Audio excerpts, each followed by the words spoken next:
Blackpinkning Lisani hit qilishdi lastik sababli va albatta uni qo'shig'ini internetga chiqazib yuborishdi relizidan oldin. Blackpink haqiqatan qaytib yotdimi yoki YG'ni aldovimi bu? BTS DJ'ni o'p qo'ygan 50 yoshli fanatkasi bilan nima bo'ldi? U qamaladimi?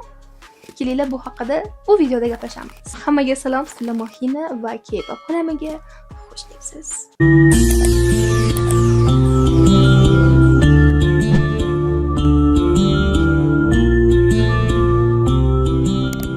Fanatlar Lisani Altrega tekkan yangi albomini juda ham intiqlik bilan kutishgan va albatta men ham kutganman. Вот, 28-fevralda chiqqan уже ko'rsanglar bo'ladi. Undan oldin esa 1-2 kun oldin Lisa translyatsiyasini boshlaydi. Translyatsiya qilgan paytda birinchi qilgan narsa hamma bilan gaplashgan, har xil podskaskalar berishgan, вот mana shunaqa qo'shiq bo'ladi, qo'yib beradi muzikasini, bitilab qo'shig'ini qo'yib berishgan. Bunga hozir kelamiz. Давайте hozir Lisani yangi lastika haqida gapiramiz. Lisaning lastiki yulduzga o'xshaydi, juda ham bir chiroyli. Kimdirga bu juda ham yoqdi. Mana shu o'tirgan fanatlarga ko'rsatib bordi lastikini va albatta shu yulduzcha rockstar degan ma'nosini menimcha olib keladi. Men bilishim bo'yicha, o'ylashim bo'yicha deylik. Bir xil fanatlar juda ham xursand, lekin ikkinchi tomonlama fanatlar esa juda ham bir yoqmadi ularga, chunki ular aytishligi bo'yicha bu lastik qanaqadir g'alati, oddiy, sodda, unaqa slishkam yonmaydi fanari sal ozgincha mega chiqib turadi, unaqa ko'rinmaydi va albatta keyin aytishgan eng hit qilgan narsa bu Lisani misol uchun yulduzcha ko'ryapsizlar-ku, yulduzcha sizning uchi bor, juda ham опасно, то есть xavfli. Kimdir bilmayman, urushadimi, bilmayman. Shu narsa shunaqa xavfli deyishyapti. Va albatta shu haqida gapirishdi, что Lisa shuni o'zgartirishi kerak, chunki bu juda ham xavfli. Agar odam ko'p bo'lsa, kimdirga kirib ketishi mumkin, ko'zagami, boshqa joyigami. Okey, undan keyin esa kompaniyasi Lisani javob beradi, что hamma Tesla'dan o'tib chiqqan bu lastik, tekshiruv Tesla'dan himoyalanish uchun bu normalniy, hech narsa bo'lgani yo'q. Dizayniga kelsak, uni ham dizaynni hit qilishgan, oddiy sodda, juda netto deb dizaynda esa naоборот, uni juda ham ko'p ishlashgan bu dizaynda, o'shanga muammo bo'lishi kerak emas. Lisaga yoqdimi? Bo'ldi. Men tushunmayman nimaga ular fanatlar talab qilishadi, chunki bilmayman, menda unaqanaqasi yo'q. Lastik har xil bo'ladi. Har xil versiyalar bo'ladi. Shunga shunaqa fikrlar bildirishdi netizanlar. Albatta netizanlar har doim krutoy. Men bu yerda glavniyman, men aytganimni qilishing kerak, tushunding? Tushundim. Lastigimni almashtiraman. Alo! Ha! Men! O'lalayman. Shu bilan shu lastik haqida tema boshladik. Keyingisi bu Lisaning yangi albomi. Altrega. O'tda yangi albomda Lisa chiqdi. Prям chotki, men birinchi klipini ko'rganimda bilmayman, menga yoqdi, lekin shunaqa yoqdi, prям klipda prям ishlangan, muzikasi ham juda ham zo'r. Chunki обычно esingizda bor bo'lsa, Blackpink har doim 1 yilda, 2 yilda bir marta chiqishardi. Hozir esa bizga qizlar isbotlashyaptiki, что yo'q, biz dangas emasmiz, yo'q, biz xohlaymiz. Out kompaniya YG Entertainment yo'q, har doim undoq qiladi hammani, to есть bilasizlar, har safar cho'zib hamma narsani. Okey, ladno, bu haqida keyinroq gaplashamiz. Hozir esa Lisani Perisliv ashulasini chiqazib yuborishganini haqida gaplashamiz. Bir payt o'sha translyatsiya qilayotgan paytda muzikasini bitilab qo'yayotganda, sekund, minutlar bo'ladi-ku, uni eshitilishini qo'yayotgan paytda bitta fanatkasi aytib qoldiki, что bu qo'shig'i уже bor, internetda aylanib yuribdi degan.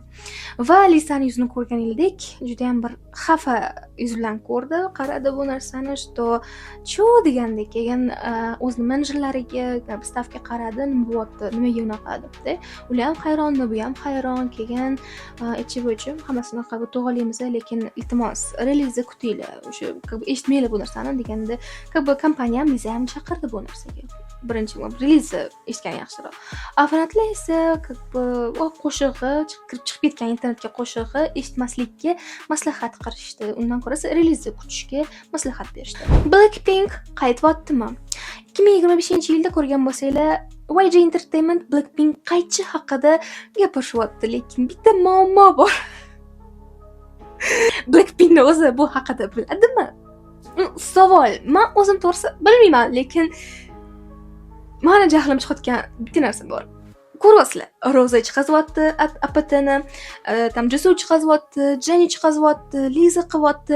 Bular qizlar shunaqa hozir aktiv holatda o'zini ko'rishga harakat qilishyaptiki, что wow. Mana bitta Jisoo bir ikkita aktyorskiy narsalarda ishtirok etib turib, albom chiqazyapti. Haya, yana oxirgi chiqqan Jisoo'ning albomida ham hit bo'lgan. Nimaga? Chunki mo'l o'ta to'rtgina ashula bor. Nimaga unaqa ekan? Namcha san erinchoqsan, san da erinchoqsan. Ashula yozish oson-ku. Oh my god. 아 진짜 또 tutqunli shitap. Okay. Men Jisoo'ni отдельно rahmat demoqchiman, chunki Jisoo'ni faqat albom chiqazdi va boshqa proyektlarda ham как бы yaxshigina qatnashib bordi. Как бы vaqt bo'tdi, mamnundor Jisoo ham aktiv holatda bo'lgan. A bu hit nimaga san to'rtga noto'g'ri chiqyaptingmi? Jenny'ni ham Zen degan shlasi просто wow chiqdi, просто bilmayman. Qizlar реально молодцы. Haqiqatan harakat qilishyapti. Bilmayman, bular maqtashdan ham to'xtamayman, lekin eng qiziqarli narsa nimaga YG tur haqida e'lon qildi. Birinchidan, Jisoo o'zini turini e'lon qilgan, то есть YG dan oldin Jisoo e'lon qilgan tur haqida.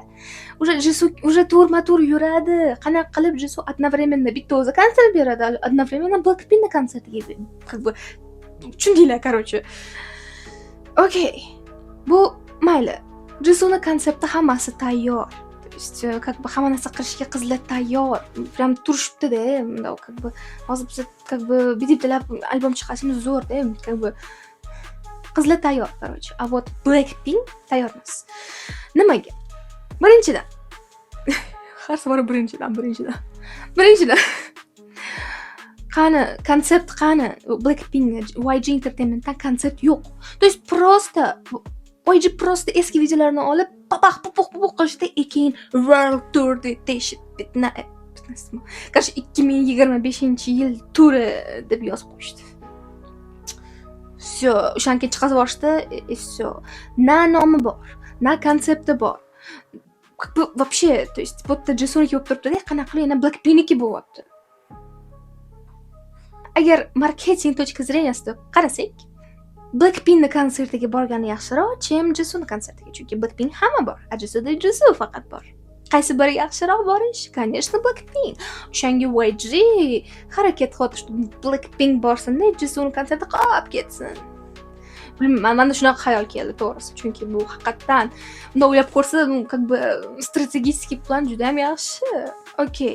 Endi tushunyapsizlar nima bo'lyapti. То есть menimcha bu yerda qanaqadir qizlar bilan shu YG Entertainment orasida nimadir bo'lyaptiki, что вдруг как бы не знаю, может быть, шантажlama nimadir bo'layotgandir balki, что mana shunaqa tur berib yuborishdi mana.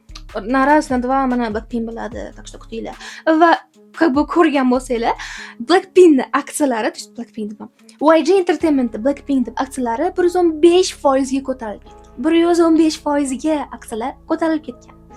Ya'ni как бы YG Entertainment o'zi statistikasiga qarasanglar bo'lyapti. То есть haqiqatan yerga qulab tushyapti. Eng oxirgisi spiskada u как бы kambag'al bo'ling deyapti-da.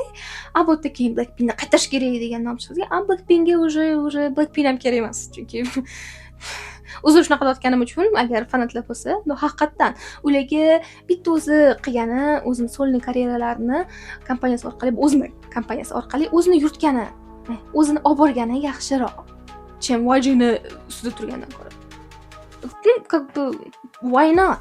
Bunga so'z yo'q. Kelinglar kutamiz nima bo'lishini, nima bo'larkin endi bundan keyin. Hozir bu aldamchi bo'lib qolsa, YG'ga aldamchi shu turni berib yuborgan bo'lsa, keyin hamma buni bilib qolsa, YG'ga пришел конец. Mazamyo Vyatuniku. Oy. Shunga ishondingizmi? Bu yolg'on-ku. O'shanga bu mashi o'zini hamma olib borayotgandan keyin men bildimki, что Blackpink aybdor emas. что mana shunaqa qo'shiqlar chiqmayotgani uchun hamma Blackpinkni o'sha paytlarda hate qilishgan. Nimaga? Chunki yilda 1 yil 2 yilda bir marta chiqarishadi qo'shiqlarni, bir marta там nimadir qilishadi. То есть rosa kutish kerak Blackpinkni. Albatta ko'rib turibmiz, qizlar juda ham o'zini olib borishga harakat qilishyapti. Bu YG Entertainment aytbor ekan, bilib turganingizdek, o'shanga shunaqa yomon ko'rdim shu kompaniyani. Esingizda bor bo'lsa, Jin armiyada qaytgandan keyin Festa bo'lgan.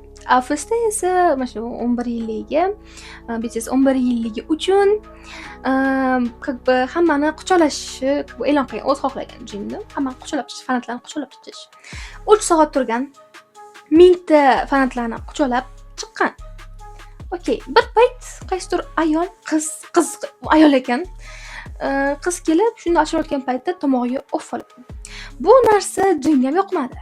Va Stavga ham yoqmadi, qolgan fanatlarga ham bu narsa yoqmadi. Va bundan keyin уже shunaqa hate ketdiki, что u qiz Twitterini вообще удалить qiladi. Полностью yo'q qiladi Twitterini, chunki juda ham ko'p hate ketdi. Xo'p, va keyinchalik bitta fanatka borib politsiyaga borgan, shu narsa haqida aytgan, chunki bu как бы so'ralmagan ish. Koreyada bilasizlar, bu narsaga jiddiy qarashadi. Keyin bir nechta shunaqa fanatlarni arizasidan keyin politsiya qidirishni boshladi. Qidirishgandan keyin esa 1 yildan keyin yaqinda aniqlandi, что bu ayol 50 yoshli ayol ekan, yaponka ekan. Undan keyin prokuratura uni chaqirgan, xat yuborishgan, как бы keyin dопроsga deb. Lekin u ayol kelmaygan va ignor qilgan. Bu aytishligi bo'yicha bu rostmi yoki yo'q bilmayman, no shov-shuvga qaraganda bu qiz qanaqadir jinoiy ishlari bor ekan tegida. O'shanga politsiya unga aytdiki, что agar o'zi kelmasa, undan battar jazo ko'payadi. Xo'p, haligacha kutib turibmiz nima bo'lishini, haligacha noma'lum bo'ladi. Menimcha oxiri sud ishi boshlanadi. Jinni o'zi ham как пострадавший bo'ladi, то есть bilmayman qanaqa bo'ladi. Jabrlangan.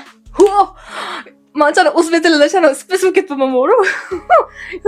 Okey, jiddiy bo'lamiz. Sudga chaqirar ekan. Sudda esa menimcha Jin ham boradi, lekin o'ylashimcha Jin hammayni doradi, qo'yib yuboringlar bu qizni deyshadi. Men shunaqa deb o'ylayman, chunki Jin shunaqa odam, mayli doradigan odam. Kuzatib boramiz yangilikni, keyinchalik xabar bu haqida sizga gapiraman. Bu video qiziqarli bo'ldi degan umiddaman. Ayniqsa men qo'shimga qo'sib ketdim, короче, reyslarni shunaqa qilib turadi. Menimcha bu sizlarga qiziqroq naborot. Kommentariyada o'qisa rosa kulaman bor. Reaksiyalarimga o'shanga rahmat kattakon. Sizlarni esa kutib qolaman Instagramimda, Kelen kosmetika magazinimda va albatta shu YouTube'imda podpiska qiling. Ha, yana menda chatga ham qo'shilsanglar bo'ladi. U chatda mana shu meni podpischiklarim, obunachilarim bo'ladi. Siz bilan bo'ldim Makina va keyingi videolargacha ko'rishguncha xayr.